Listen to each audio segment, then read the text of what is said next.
Let's talk about Dr. Martin Luther King Jr. More than just a name in history books, he was a visionary. His "I Have a Dream" speech wasn't just rhetoric, it was a call to action that still resonates today. To grasp King's impact, you have to understand the America he faced. Imagine a nation deeply divided by racial segregation, where opportunities were dictated by the color of your skin. This systemic inequality fueled the civil rights movement. King's genius wasn't just in identifying the problem, but in proposing a solution rooted in nonviolent resistance. Think of Mahatma Gandhi's influence here. King believed that love and peaceful protest could be more powerful than hatred and violence. It's a concept, theoretically, that challenges the typical force equals mass times acceleration equation, where moral force exerted peacefully could overcome even the greatest material force. Martin Luther King Jr.'s story begins in Atlanta, Georgia. Born into a deeply religious family, his father, Martin Luther King Sr., was a prominent pastor. This upbringing instilled in him a profound understanding of faith as a catalyst for social change. At Morehouse College, King's intellectual curiosity blossomed. He grappled with philosophy, exploring ideas of justice and equality. This pursuit led him to Boston University, where he earned a doctorate in systematic theology.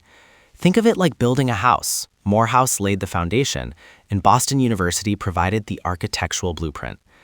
These formative years shaped his understanding of injustice, observing segregation firsthand. He saw the blatant inequalities and the power of the Black church as a unifying force. This awareness fueled his growing desire to participate in the burgeoning civil rights movement.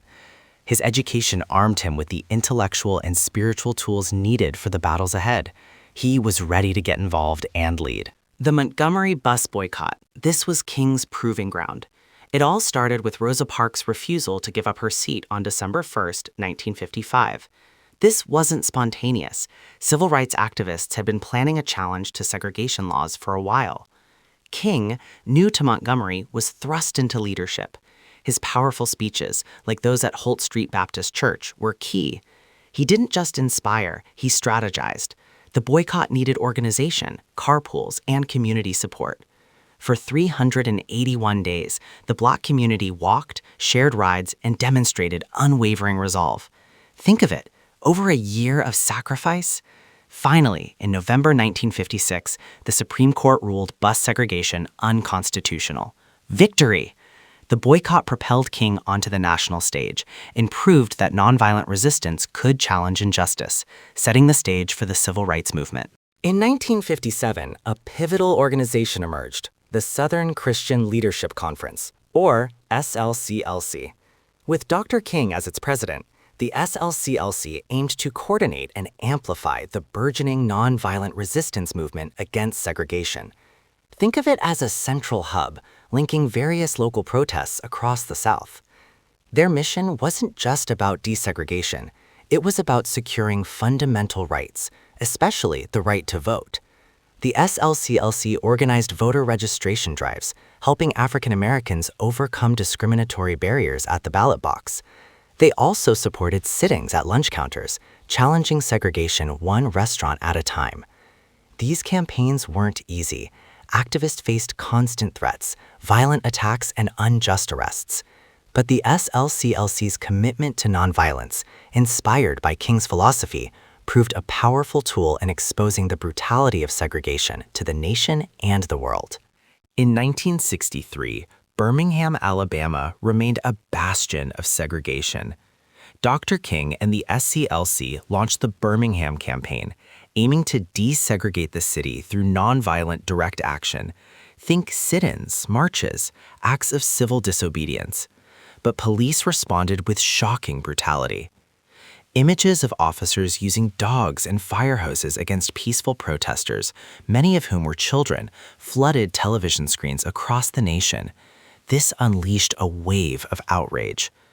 King himself was arrested, and while incarcerated, penned his famous letter from Birmingham jail.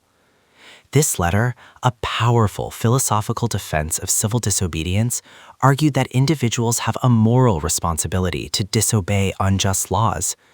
It became a cornerstone of the civil rights movement, solidifying King's role as a moral leader and highlighting the urgent need for change. August 28, 1963, a pivotal day, the March on Washington for Jobs and Freedom.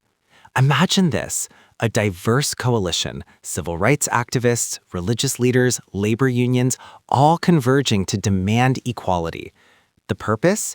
To pressure the U.S. government for civil rights legislation and economic justice. This wasn't just a block movement, it was a rainbow of Americans united.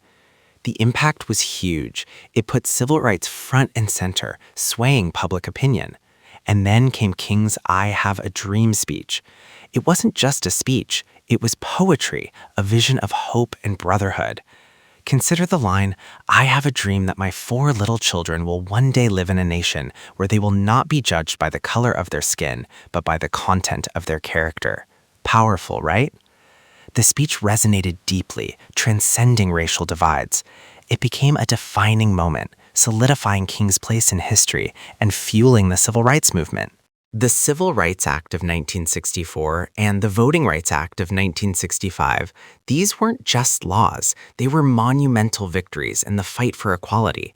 The Civil Rights Act, signed into law after significant struggle, outlawed discrimination based on race, color, religion, sex, or national origin. Think of it as a universal solvent dissolving the barriers of segregation in public places and employment. But rights on paper mean little without the ability to exercise them. That's where the Voting Rights Act came in, specifically targeting discriminatory voting practices like literacy tests that had effectively disenfranchised African Americans, particularly in the South. King's advocacy was crucial. He faced fierce opposition. Segregationists used every tactic, from violence to political maneuvering, to maintain the status quo. Even some political figures saw the civil rights movement as disruptive, but King and his allies pressed on, using nonviolent resistance to expose injustice and force the nation to confront its conscience. King's vision expanded beyond racial equality in his later years, focusing intensely on economic justice. Think of his Poor People's Campaign, aiming to address poverty regardless of race. This was a shift towards acknowledging that true equality requires economic empowerment. His strong opposition to the Vietnam War also defined this period. He saw it as a drain on resources needed for social programs and a moral injustice. This stance, while deeply principled, drew significant criticism. King argued that achieving true social justice meant confronting not just racial discrimination, but also economic inequality and the ravages of war. He believed that peace and economic opportunity were intrinsically linked to civil rights. His perspective evolved to encompass a broader, more holistic view of human rights. On April 4th, 1968, tragedy struck. Dr. King was assassinated in Memphis, Tennessee, where he was championing the cause of striking sanitation workers, men fighting for fair wages and humane working conditions. Think of it as a crucial supply chain grinding to a halt because the workers weren't being treated fairly. The immediate aftermath was a period of intense grief and anger. Riots erupted in cities across America, a raw expression of the pain and frustration felt by many. It was a nation in mourning, grappling with the loss of its most prominent civil rights leader. King's assassination was a turning point. While it didn't end the civil rights movement, it undeniably changed its trajectory. It highlighted the deep-seated racial inequality that still permeated American society and the urgent, unfinished work of achieving true racial and economic justice for all. Even today, we continue striving towards that goal. Dr. King's legacy? It's not just history, it's a blueprint. His nonviolent philosophy, a powerful force for change. Think about the Montgomery bus boycott, a prime example of collective action fueled by moral courage. But what about today? His teachings resonate deeply. Consider movements like Black Lives Matter, echoing King's call for racial justice and equality, or climate activism, fighting for environmental justice, recognizing its disproportionate impact on marginalized communities. King's dream isn't a passive ideal, it's a call to action. We all have a role. It could be as simple as challenging bias in our daily lives or supporting policies that promote equity.